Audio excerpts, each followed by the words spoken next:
Biblically Centered Kids. Well, hello! Happy Friday, March 8th, 2024. This is the Biblically Centered Kids podcast. My name is Miss Danika, and I'm excited to be with you today. Thank you so much for listening. First, we've got a national holiday for you. It's National Retro Video Game Day. How many of you enjoy playing video games? We recently have gotten into video games. Our oldest is 7, and we have been playing lots of Super Mario Party. What are some retro games that you like to play? Tetris, Miss Pac-Man, Donkey Kong, Sonic. Do any of you guys like those old ones that maybe your parents used to play? I'm sure that they love playing with you. Maybe you could ask your mom or dad. Maybe you guys could celebrate by playing a retro video game together, or a new game, or a board game. Games are always fun to play with our family. On this day in 1930, Babe Ruth, a baseball player, signed a 2-year contract with the New York Yankees for a then huge amount of $160,000, which, I know, right? Sounds like so much. Today, baseball players get paid a lot, but back then, this was a lot for one man to receive. And so, Babe Ruth is a Hall of Famer. Yes, so Babe Ruth is known for setting numerous records during his career, including the most home runs in a season, which was 60. And that stood for almost 40 years. And he also held the record for career home runs, which was 714 home runs, which lasted about 15 years. So he really played the game well, and lots of people remember him for being one of the greats. All right, on this day in 1934, Edwin Hubble took a photo that showed that there were as many galaxies as stars in the Milky Way.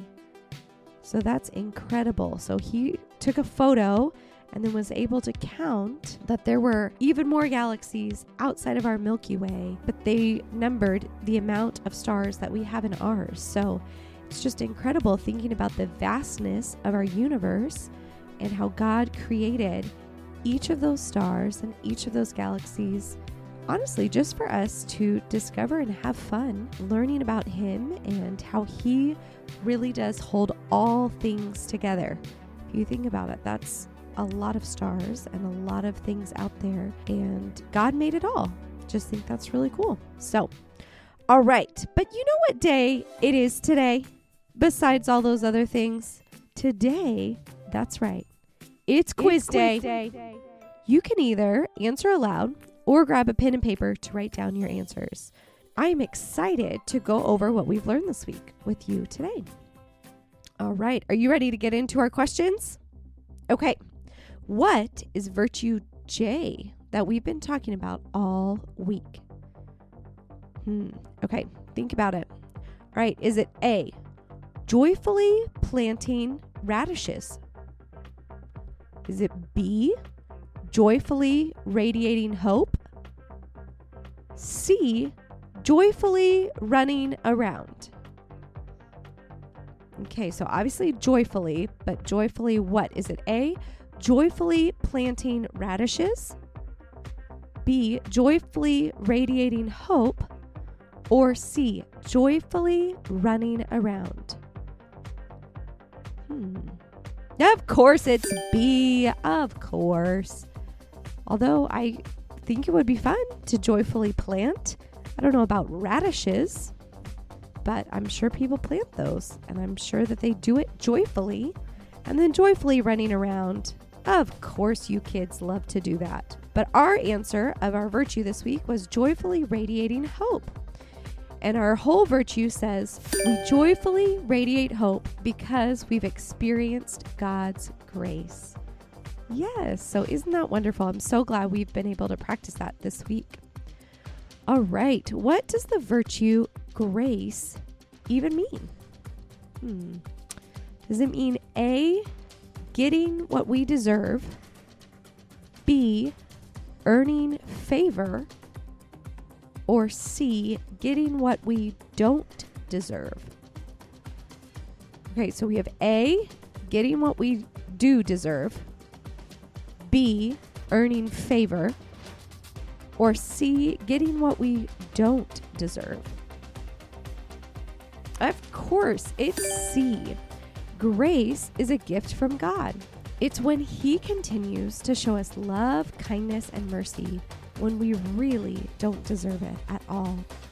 And I just think that's beautiful. Our God, the one true and living God, offers us grace when we really don't deserve it at all. But He did, because He does love us. All right. Can you think of a story from the Old Testament that shows us God's grace? What about one that we talked about this week? Do you remember on Tuesday? On Tuesday, our episode was about a man who built a ginormous boat. That's right. We learned about Noah and how God extended His grace to save his family from the flood. All right, how can Noah's story offer us hope today? Do you remember what God made with Noah? He made a covenant with him, right? That he would never flood the entire earth again. And do you remember what the sign of that covenant is? What sometimes appears in the sky, maybe right after it rains, that can show us God's covenant? A beautiful rainbow, of course. And with spring approaching, I know that I'll be watching out for rainbows. Have you ever seen a double rainbow? Whoa! Okay. Can you name a New Testament story that shows hope and grace? While the whole Bible is a huge story of these very virtues, but on Thursday, what was our specific story about? Do you remember? Right. It was about Saul, or Paul. He had both of those names, but it was about his transformation, right? He was attacking and being really rude to God's people who were admitting that Jesus Christ was the Son of God, and he did not like that. And so we learned from our story that Jesus really called him out of that, right? And then he was able to follow Jesus and preach the good news to the Gentiles. And he wrote almost half of the New Testament. Yes, a very, very cool story of hope and grace. All right. What are some things that happened to Saul? Do you remember? I know I kind of touched on what happened after his transformation. What happened during his transformation? Do you remember? Yeah, he was blind for 3 days. I'm sure that was pretty scary for him to go to a new place and not know anyone. But instead of putting Christians to jail after that, he received God's grace and went on to lead so many people to Christ. So, all right. Well, I think that's a good place to wrap up. I really enjoyed today's quiz. Just kind of going back over what we've learned during the week. That's always a good thing to do. I know you probably have reviews in your schoolwork. It's always good just to lock it in your brain. Yeah, we get to end today with God's incredible grace and mercy towards us. And I loved getting to spend time with you today. I hope you enjoyed reviewing what we've learned. If you're enjoying listening, would you share this with your friends? You can let them all know about Biblically Centered Kids. Let them know you're learning a lot of great biblical virtue that's helping you become more Christ-like.